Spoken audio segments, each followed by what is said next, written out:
Company sa Pilipinas. Iisa lang ang radyo. Manila Broadcasting Company.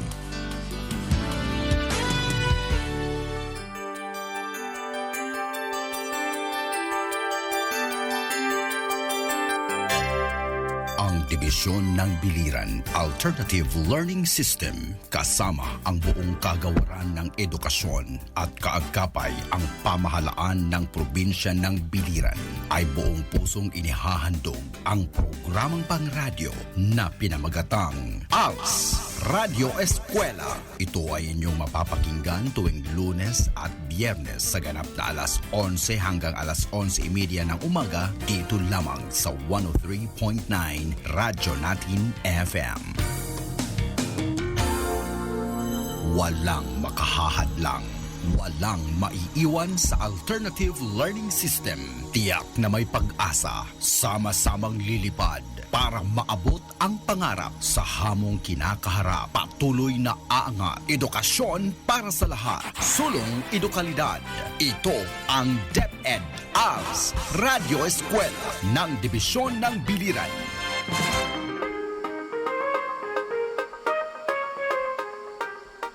Good morning, Biliran. Good morning, dear learners and listeners and followers of Biliran Division Alternative Learning System, Radyo Eskwela.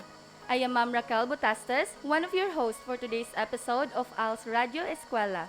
We are now broadcasting live on 103.9 Radyo Natin FM. You can also watch us live on the Facebook page on 103.9 Radyo Natin FM, Naval, Biliran. My co-pilot for today's episode is the District ALS Coordinator of Caibiran District 1, Sir Art Verana. Hello, Sir Art. Good morning. Good morning to Ma'am Raquel, to our dear listeners, especially to our ALS learners and to our co-ALS implementers. Once again, good morning. I am glad to be here with you today for another enjoyable and informative discussion. To our dear learners, prepare your notebook and ballpen and be ready to take note on the important details of our discussion. Make sure that you are in a comfortable place and have a good signal. That's right, Sir Art. For today's episode, we are going to talk on a very important topic. The internet in our present situation is one of the most used technology in our daily lives. The increasing ability to use the internet in every place we go promotes the possibilities to get connected to social media whenever we want. However, this message usage has a negative effect that may cause physical, social, or psychological problems on the users. So, this morning, we are going to explain how to minimize the risk of negative online behaviors such as pornography, internet addiction, meeting online strangers, exposure to violent conduct, online gambling, unwanted sharing of personal information, online sexual behaviors, and cyberbullying. Again, our lesson for today is about how to minimize the risk of negative online behaviors such as pornography, internet addiction, meeting online strangers, exposure to violent conduct, online gambling, unwanted sharing of personal information, online sexual behaviors, and cyberbullying. Okay, is everybody eager to listen now? Very good. That's right, Ma'am Raquel. But before we start our main discussion, let us first read the question for our Tanong Ko, Sagot Mo. Yes, Sir Art.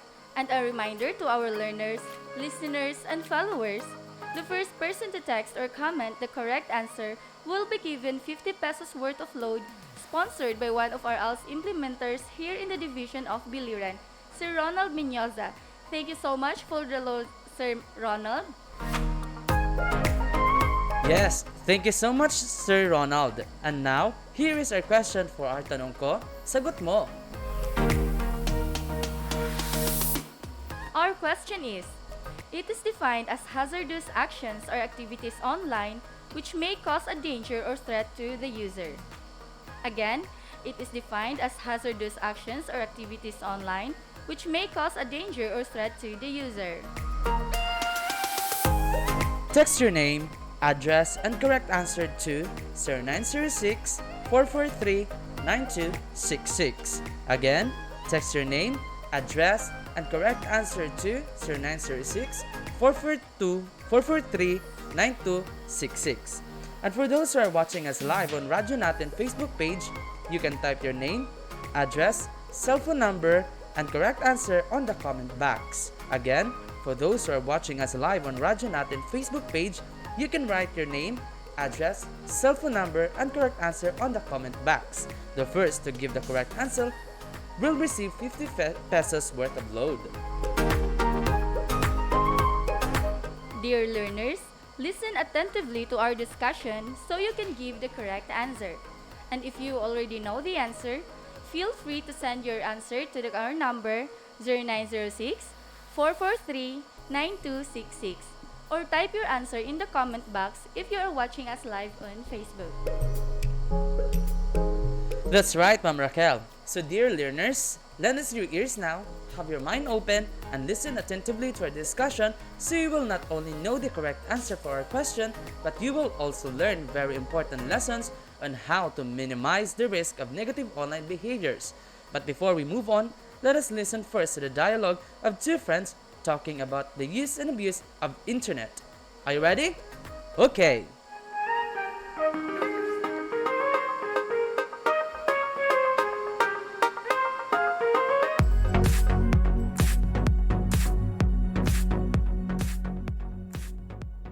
Hi Art, I got a new internet connection today at home. Wow, that's great to hear. Yes, internet is very essential now and it should be used by everyone. Maybe you're right, but there are a lot who does not understand the proper way of using the internet. I totally agree. Like online gambling, unwanted sharing of personal information, and dealing with cyberbullying are some of the most dangerous bad effects of internet, and it sometimes destroys our daily lives if used incorrectly. Beside the bad effects that you have mentioned, there are many good uses of internet. People can learn, trade, and do many other good things using it. And people should never abuse internet because it can harm others. Moreover, they should know how to minimize the risk of negative online behavior.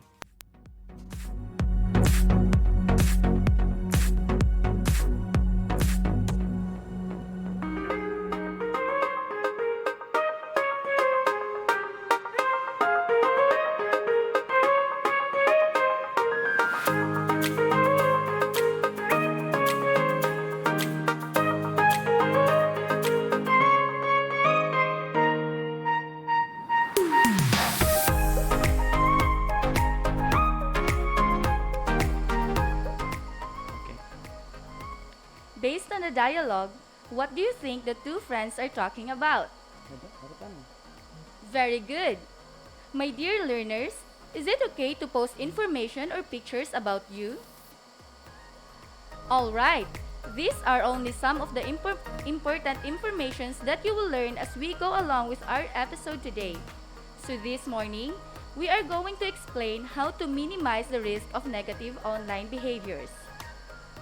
Okay, first let us know, what is negative behavior? Dear learners, negative online behavior is defined as hazardous actions or activities online which may cause a danger or a threat to the user.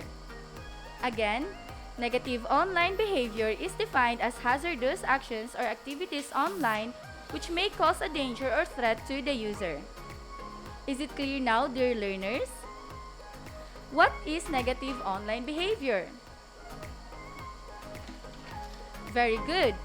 Now let us discuss what are these negative behaviors that we should avoid while using the internet. First is pornography. Pornography is a representation of sexual subject matter for the purpose of sexual arousing or satisfying a person, and this can be in the form of magazines, movies, and videos uploaded on the internet. Parents, how can you help your children to minimize the risk of watching pornography? Okay, here are some tips on how to help your children to minimize the risk of watching pornography. First, talk to your children and set rules for internet usage. Second, keep an eye on your children's browser histories. Third, keep the family computer in a public area of the house. Once again, first, talk to your children and set rules for internet usage. Second, keep an eye on your children's browser histories. And third, keep the family computer in a public area of the house. Second negative online behavior is internet addiction. Internet addiction is a behavior addiction in which a person becomes too dependent on the usage of internet or other online devices. It is characterized by excessive or poor control of behavior in using the internet that leads to impairment or distress. To minimize the risk of internet addiction, users should follow these steps.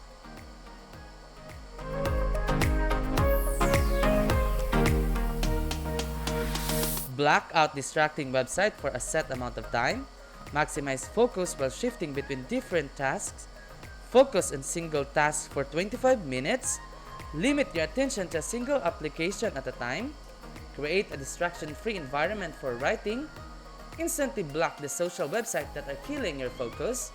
Curb the time you spend browsing on time-wasting sites. Remind yourself to take regular breaks to keep your focus sharp. Did you get it? Alright!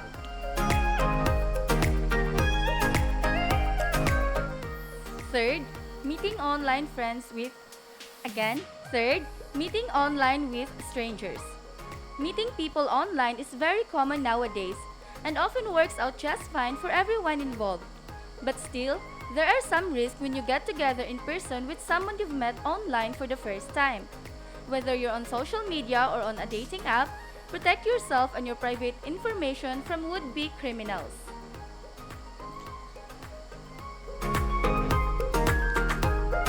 Here are some tips on how to minimize the risk in meeting online with strangers. 1. Keep your personal information off your profile. Don't let the stranger online to know too much about you. 2. Check your privacy settings. Every social media platform or dating app has privacy settings that are designed to protect you. 3. Look into the background of people you met. Once you've started talking to someone regularly, it may be time to do a little online investigation before you meet up in person. 4. Avoid giving away any personal information. Avoid telling anyone too much about yourself until you've met them face to face.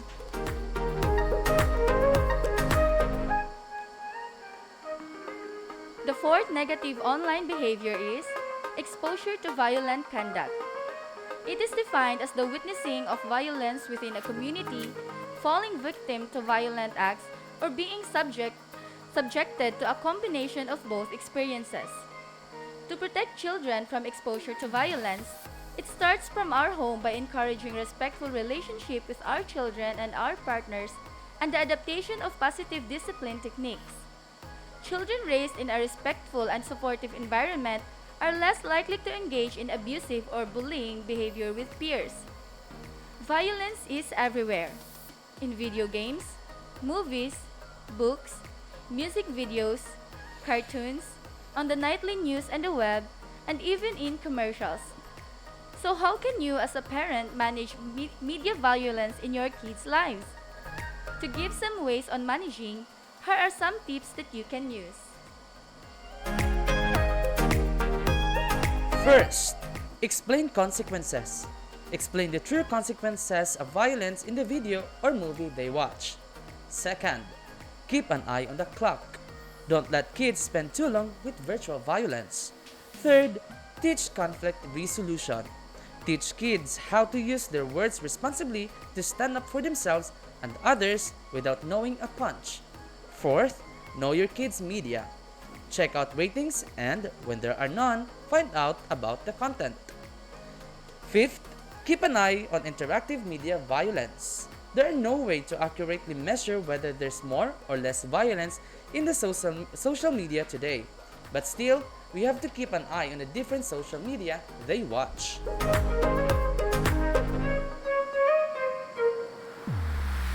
Fifth negative online behavior is online gambling. Online gambling or internet gambling is any kind of gambling conducted on the internet. This includes virtual poker, casinos, and betting. Online gambling can be addictive. Gambling in social isolation and using credit to gamble may be risk factors for developing gambling problems. How can we minimize this negative online behavior? There are ways or tips to avoid being addictive to online gambling. First, responsible gambling. It involves deciding how much you are willing to lose before logging on. Second, avoid online gambling if you are depressed, stressed, or are trying to avoid a negative emotion of any kind. Do not gamble to avoid your problems. And third, don't make online gambling your entertainment. It should not be your only form of entertainment. And fourth, install software on your computer to block access to online gambling websites. Every game you play is designed to make money for the company, not for you. The sixth negative online behavior is unwanted sharing of personal information. No matter how long you're spending your time online, protect your personal information from those who would like nothing better than to steal your identity and cause you harm. Again, unwanted sharing of personal information. Here are 5 ways to help you protect your personal information. First, use passcodes for your devices. Your passcode can help you keep your apps, accounts, and personal information protected if you ever lose your gadget. Second, create strong and unique passwords for your online accounts. Third, limit social media sharing. Sharing too much on social media may put your personal information in the wrong hands. Fourth, be cautious of free Wi-Fi.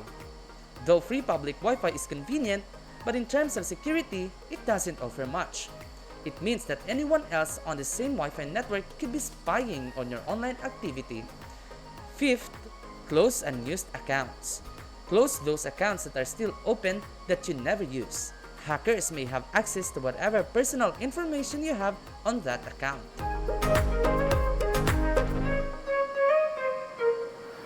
The seventh negative online behavior is online sexual behavior. Again, online sexual behavior. This kind of behavior is a growing problem which affects negatively the daily lives of those who enter the world of sex addiction. It is referred to as the crack cocaine of sex addiction. To avoid this kind of negative online behavior, a social media user should first, avoid communicating about sex online with people who are more than a couple years older or younger than you. Second, avoid visiting porn sites and creating sexy sounding screen names for yourself. All for these behaviors can put you at risk. It is illegal for older people to talk with younger people about sex online, even if it seems fun, harmless, or romantic. The last negative online behavior is cyberbullying.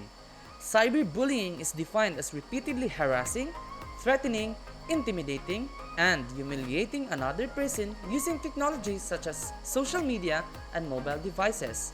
Several forms of cyberbullying that exist are denigration, defamation, impersonation, flaming, outing or trickery, and cyberstalking. Once more, cyberbullying. There are ways on how to deal with cyberbullying. First, choose not to respond. Most people who cyberbully and or troll others are looking for a response, and our advice is not to respond. Second, block the person or people. You always have the option to block or unfollow the person or people that are hurting you. Third, increase your privacy. It's very important that you trust the people who you let into your online space. Make sure you have the highest possible privacy settings. Lastly, take care of yourself.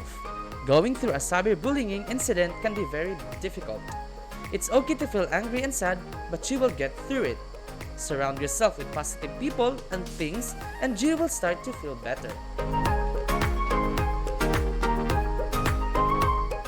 Okay, dear learners, we are done with our discussion of the different negative online behaviors and the ways or tips on how to minimize the risk caused by these negative online behaviors.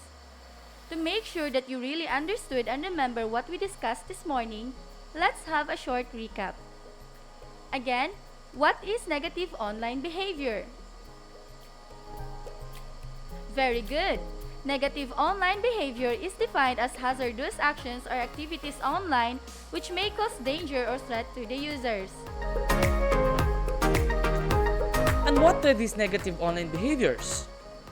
The negative online behaviors are pornography, internet addiction, meeting online strangers, exposure to violent conduct, online gambling, unwanted sharing of personal information, online sexual behaviors, and cyberbullying. Now, to find out what you have learned, we will have a short activity. Get your pen and paper. Okay, are you ready? Here is the direction. Listen carefully and attentively. I will read the question or the situation twice and write your answer on the worksheet or activity sheet given to you by your implementer or in a clean whole sheet of paper. Explain what you will do when facing the following situations. Number 1. You log on to your Facebook account and got a friend request.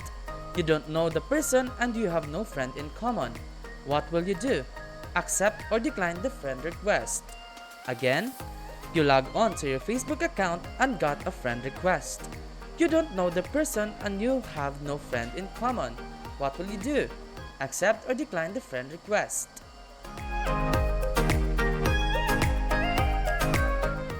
Number 2.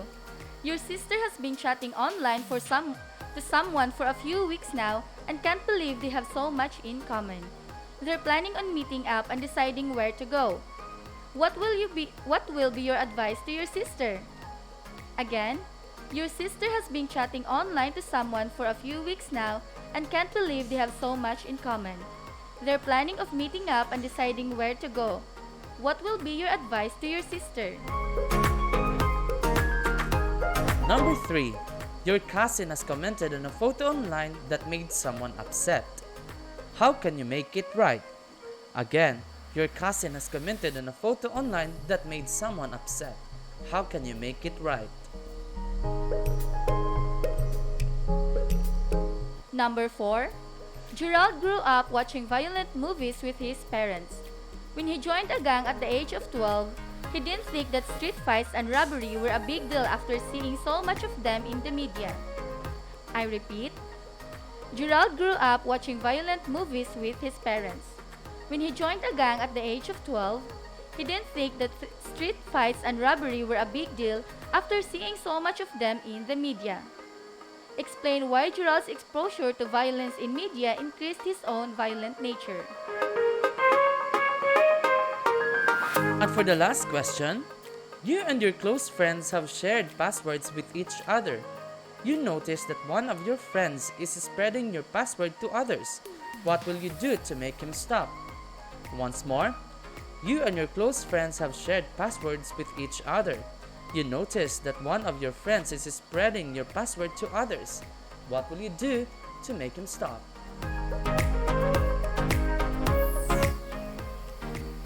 How was it? Were you able to answer all the questions? That's good. To check whether you really have the correct answer, let us answer our activity. Okay, for number 1, what is your answer? Very good.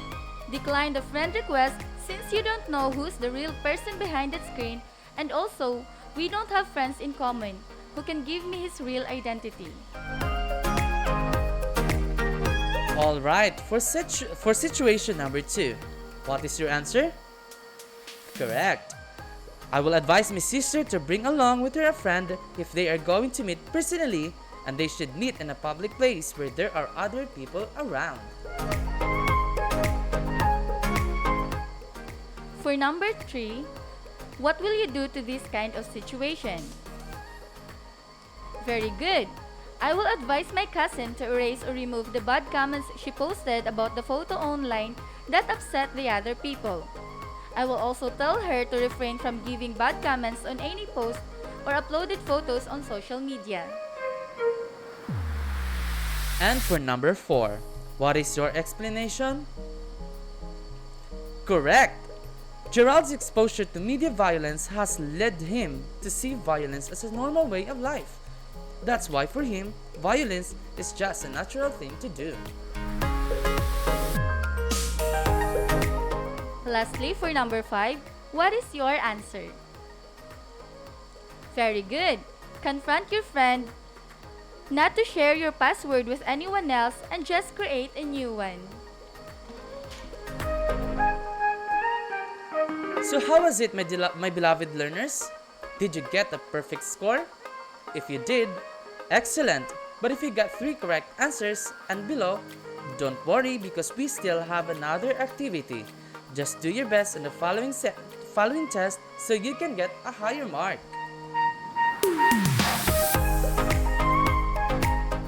For today's final activity, explain how to minimize the risk of cyberbullying and exposure to violent conduct. Again, for your final activity, explain how to minimize the risk of cyberbullying and exposure to violent conduct. Did you write down your final activity? Okay, for this activity, you may write your answers on the worksheet that is provided by your implementer. After answering, wait for your implementer to collect your work. Did you get it? Very good! And so, dear learners, this is the end of our insightful discussion for today's topic. But before we say goodbye, let us find out first who is the lucky winner of our Tanong Ko, Sagot Mo. Ma'am Raquel, do we have a winner now? Yes, Sir Art! And our winner for today is none other than Joan Troyo of Santo Niño, Naval, Biliran. Congratulations! Her answer is negative online behavior, and that's correct. You are our lucky winner of 50 pesos worth of load. Just wait for our staff that will contact you to process your prize. Alright, congratulations once again, Miss Joanne. And for those who are not lucky enough to win today, don't be disappointed for you still have a chance to win on our Tanong Ko, Sagot Mo contest on our next episode of Als Radyo Eskwela. Same time at 11 o'clock to 11:30 in the morning, only here at 103.9 Radyo Natin FM Naval, Biliran. Again, this is Ma'am Raquel Butastas, which leaves you a message that think before you click. God bless and good morning again, Biliran. And always remember, according to Germany Kent, treat others the way you want to be treated. Once again, I am Sir Art Virana saying thank you and God bless us all.